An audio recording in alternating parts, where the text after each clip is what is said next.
Hi! Welcome back to my library. Today we're going to read chapter 17 of Matilda. Chapter 17, Miss Honey's Story. "We mustn't hurry this," Miss Honey said, "so let's have another cup of tea. And do eat that other slice of bread. You must be hungry." Matilda took the second slice and started eating it slowly. The margarine wasn't all that bad. She doubted whether she could have told the difference if she hadn't known. "Miss Honey," she said suddenly, "do they pay you very badly at our school?" Miss Honey looked up sharply. "Not too badly," she said. "I get about the same as the others." "But it must still be very little if you are so dreadfully poor," Matilda said.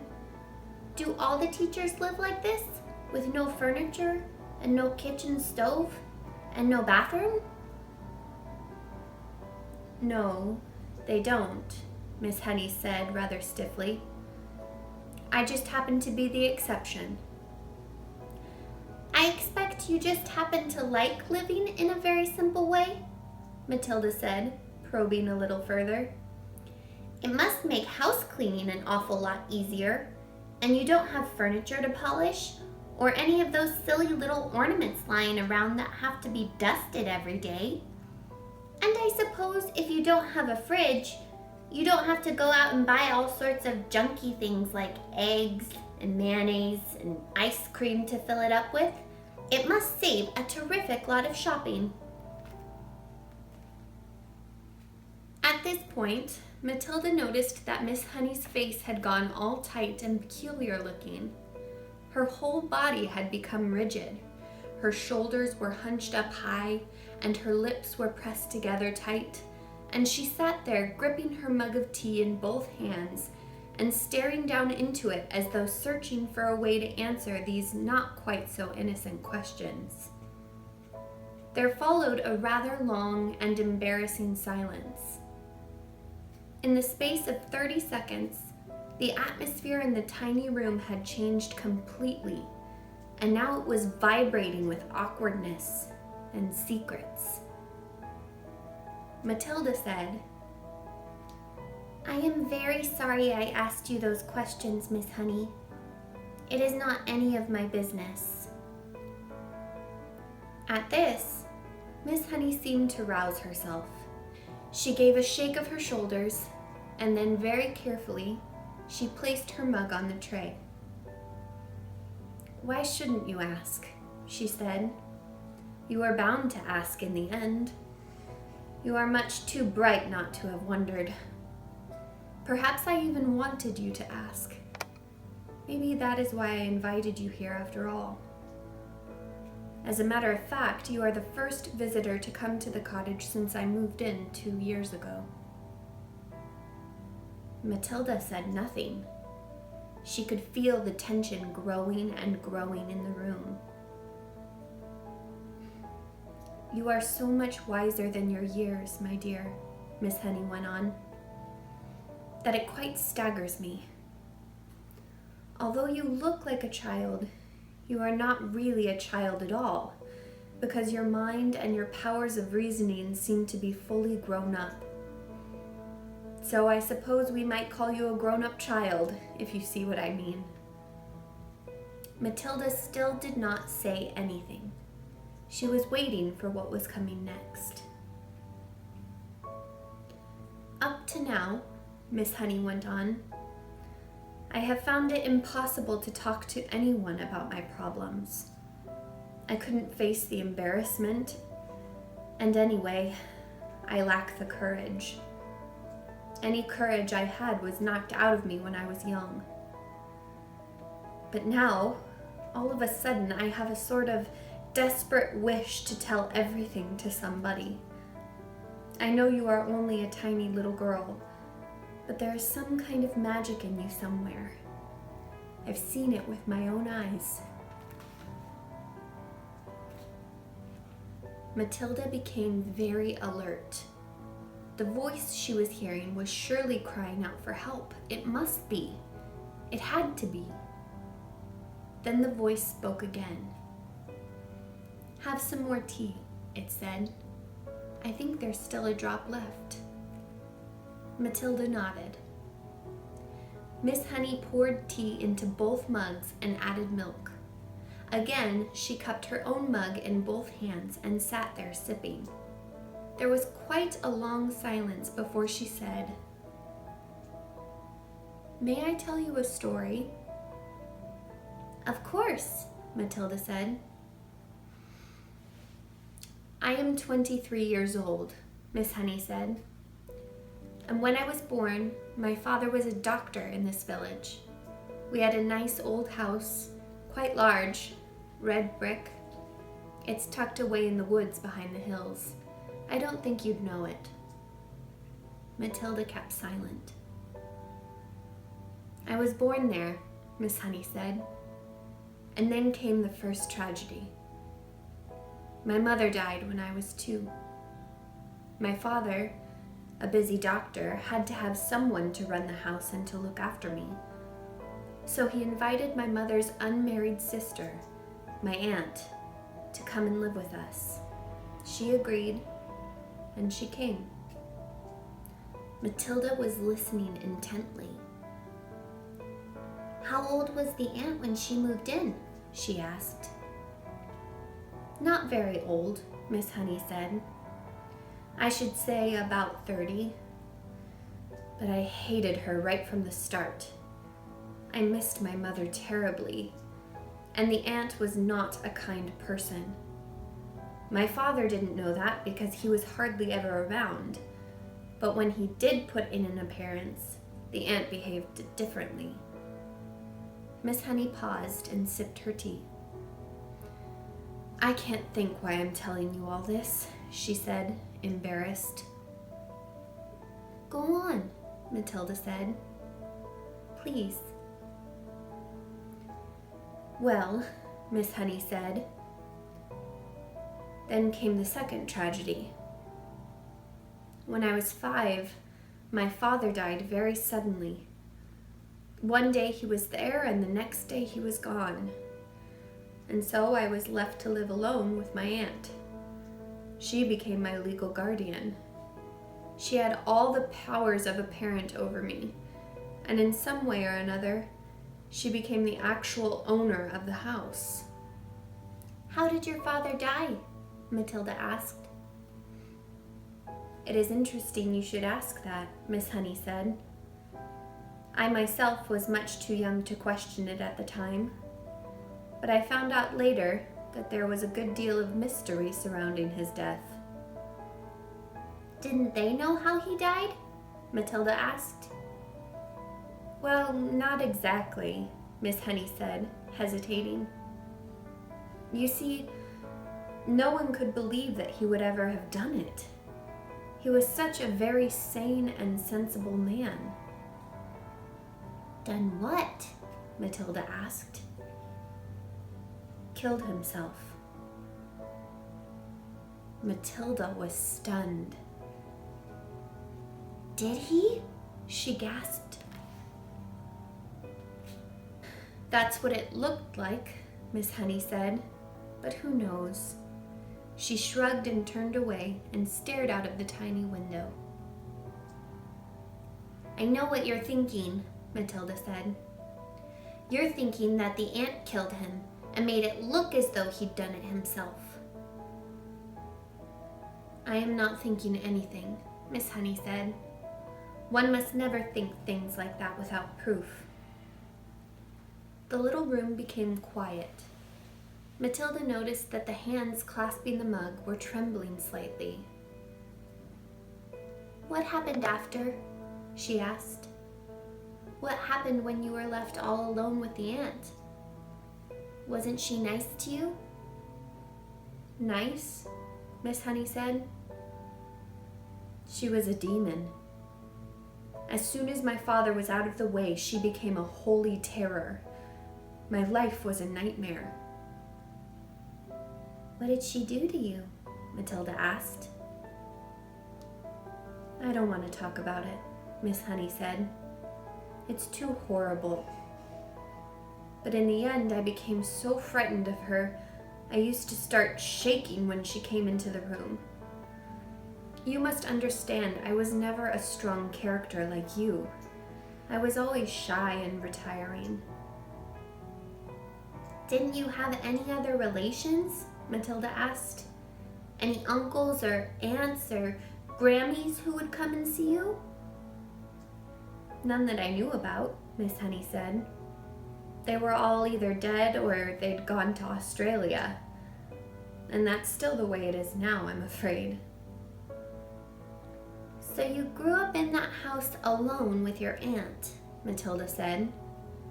But you must have gone to school. Of course, Miss Honey said. I went to the same school you're going to now, but I lived at home.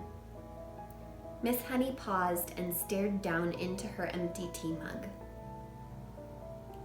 I think what I am trying to explain to you, she said, is that over the years I became so completely cowed and dominated by this monster of an aunt that when she gave me an order, no matter what it was, I obeyed it instantly. That can happen, you know. And by the time I was 10, I had become her slave. I did all the housework, I made her bed, I washed and ironed for her. I did all the cooking. I learned how to do everything. But surely you could have complained to somebody, Matilda said. To whom? Miss Honey said. And anyway, I was far too terrified to complain. I told you I was her slave. Did she beat you? Let's not go into details, Miss Honey said. How simply awful, Matilda said. Did you cry nearly all the time? Only when I was alone, Miss Honey said. I wasn't allowed to cry in front of her, but I lived in fear. What happened when you left school? Matilda asked. I was a bright pupil, Miss Honey said. I could easily have gotten into university, but there was no question of that. Why not, Miss Honey? Because I was needed at home to do the work. Then how did you become a teacher? Matilda asked. There is a teacher's training college in Reading, Miss Honey said. That's only 40 minutes bus ride away from here. I was allowed to go there on condition I came straight home again every afternoon to do the washing and ironing and to clean the house and to cook the supper. How old were you then? Matilda asked. When I went into teacher's training, I was 18, Miss Honey said. You could have just packed up and walked away, Matilda said. Not until I got a job, Miss Honey said. And don't forget, I was by then dominated by my aunt to such an extent that I wouldn't have dared. You can't imagine what it's like to be completely controlled like that by a very strong personality. It turns you into jelly. So that's it. That's the sad story of my life. Now I've talked enough. Please don't stop, Matilda said. You haven't finished yet. How did you manage to get away from her in the end and come and live in this funny little house? Oh, that was something, Miss Honey said. I was proud of that. Tell me, Matilda said. Well, Miss Honey said, when I got my teacher's job, the aunt told me I owed her a lot of money. I asked her why. She said, because I've been feeding you for all these years and buying your shoes and your clothes. She told me it added up to thousands and I had to pay her back by giving her my salary for the next 10 years. I'll give you £1 a week pocket money, she said, but that's all you're going to get. She even arranged with the school authorities to have my salary paid directly into her own bank. She made me sign the paper. You shouldn't have done that, Matilda said. Your salary was your chance of freedom. I know, Miss Honey said. But by then I had been her slave nearly all my life, and I hadn't the courage or the guts to say no. I was still petrified of her. She could still hurt me badly. So how did you manage to escape? Matilda asked. Ah, Miss Honey said, smiling for the first time. That was 2 years ago. It was my greatest triumph. Please tell me, Matilda said. I used to get up very early and go for walks while my aunt was still asleep, Miss Honey said. And one day, I came across this tiny cottage. It was empty. I found out who owned it. It was a farmer. I went to see him. Farmers also get up very early. He was milking his cows. I asked him if I could rent his cottage. You can't live there, he cried. It's got no conveniences, no running water, no nothing. I want to live there, I said. I'm a romantic. I've fallen in love with it. Please rent it to me. You're mad, he said. But if you insist, you're welcome to it. The rent will be 10 pence a week. Here's 1 month's rent in advance, I said, giving him 40p. And thank you so much. How super! Matilda cried. So suddenly you had a house all of your own. But how did you pluck up the courage to tell the aunt? That was tough, Miss Honey said, but I steeled myself to do it.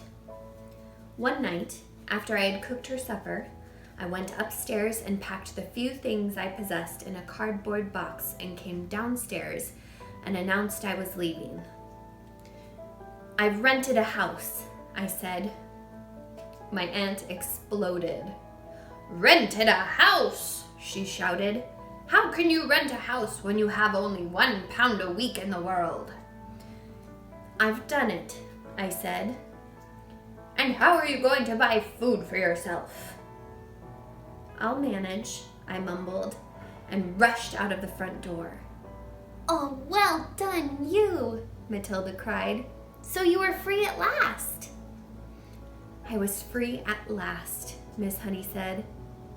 I can't tell you how wonderful it was. But have you really managed to live here on £1 a week for 2 years? Matilda asked. I most certainly have, Miss Honey said. I paid 10 pence rent, and the rest just about buys me paraffin for my stove and for my lamp, and a little milk and tea and bread and margarine. That's all I need, really. As I told you, I have a jolly good tuck-in at the school lunch.